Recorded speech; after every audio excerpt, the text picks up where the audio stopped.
حضرت مولا علی شیر خدا نے فرمایا تھا قرآن پاک کبھی پرانا نہیں ہوگا، جب بھی پڑھو گے نیا مزہ ہی آئے گا، نیا سرور ہی آئے گا، نئی کیف۔ بڑے بڑے کٹر کافر قرآن پاک سنتے تھے نا۔ ایک دن عتبہ کہنے لگا ابو جال سے اور دیگر لوگوں سے کہ بڑی ہو گئی لڑائی، بڑی ہو گئی بحث، اس طرح کرتا ہوں میں جا کے نہ تو محمد ابن عبداللہ صلی اللہ، میں جا کے بات کرتا ہوں حضور سے۔ عتبہ آ گیا، کہنے لگا میں مذاکرات کرتا ہوں۔ صاحب نے کہا چل تو سیانا آدمی ہے، سمجھدار ہے، چلا جا۔ جا کے نہ تو وہی باتیں جو وہ ہمیشہ کرتے تھے، نبی کریم علیہ السلام سے کہنے لگا ہم سارے آپس میں ہیں، برادری ہے، قبیلہ ہے، ایک شہر ہے، پھر بھی لڑائیاں شروع ہو گئی ہیں۔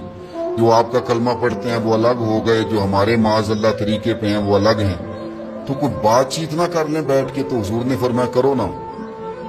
کہنے لگا اگر آپ سرداری چاہتے ہیں تو ہم دیتے ہیں، اور اگر آپ مال و دولت چاہتے ہیں تو معاذ اللہ ہم دیتے ہیں، جو آپ کہتے ہیں ہم کرتے ہیں۔ کسی طرح کا بھی آپ کا مطالبہ ہے تو ہم پورا کرنے کو تیار ہیں، تو آپ بتا دیں ہم وہ کر دیتے ہیں۔ وہ بڑی اس نے لمبی چوڑی تقریر کی، جتنی آفریں گنا سکتا تھا گنوائیں۔ کریم خاموش رہے۔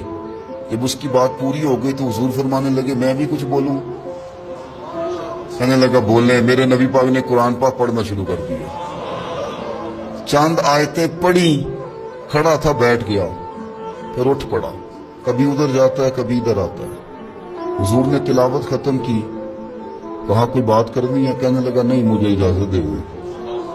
واپس گیا، جب گیا نا تو ابو جال دور سے دیکھ کے کہنے لگا جو گیا تھا وہ تو عتبہ تھا، اور یہ جو آ رہا ہے یہ کوئی اور ہے، یہ کوئی اور ہے، یہ وہ نہیں ہے جو گیا تھا۔ واپس آیا تو کہا کیا طے ہوا؟ کہنے لگا یار طے کیا کرنا ہے، میں نے شاعر بھی دیکھے، کاہن بھی دیکھے، جادوگر بھی دیکھے، میں نے زمانہ گھوما ہے، اور جو قرآن وہ پڑھتے ہیں وہ بندے کا کلام نہیں، وہ رب کریم کا ہی کلام ہے، وہ اللہ کا کلام ہے۔ تم نہیں مقابلہ کر سکتے، تم باز آ جاؤ، وہ تمہارے بس کی بات نہیں۔ نبی پاک علیہ السلام نے فرمایا بات بڑی مزے کی ہے، فرمایا پھر اللہ کے بعض بندے تو ایسے ہوتے ہیں جنہیں اللہ فقر میں مبتلا کر دیتا ہے۔ فرمایا ان کے پاس صرف ایک چادر رہ جاتی ہے، اتنا فقر ان کے پاس آتا ہے، لیکن جو حدیث کے آخری لفظ ہے نا وہ وجد والے ہیں، وہ وجد والے ہیں، وہ سرور والے ہیں۔ نبی پاک علیہ السلام نے فرمایا ان لوگوں پر دکھ آتے ہیں پر قربان ہونے کو جی چاہتا ہے ان لفظوں پر۔ حضور فرمانے لگے وہ رب کی طرف سے آنے والے دکھ پر بھی اس طرح راضی ہوتے ہیں جس طرح تم میں سے کوئی راحت ملنے پر راضی ہوتا ہے۔ سکون والی چیز ملنے پر جس طرح تم راضی ہوتے ہو اس طرح وہ دکھوں پر بھی راضی ہوتے ہیں۔ دکھ قبول محمد بخشا، دکھ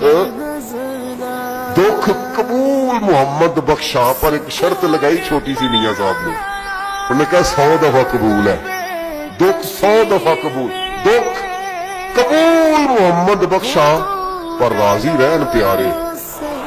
یہ حضرت عمر فرمانے لگے کہ اگر کوئی کتا بغیر پانی پیے مر گیا فرات کے کنارے صحرا میں، یعنی اس تک پانی نہیں پہنچا، انسان کی بات نہیں، یہاں تو عورتوں کو اسپتال میں جگہ نہیں ملتی تو وہ رکشے میں بچے پیدا کر لیتی، یہاں تو بہت سارے لوگ ایسے ہیں جنہیں دوائی میسر نہیں آتی اور وہ مر جاتے۔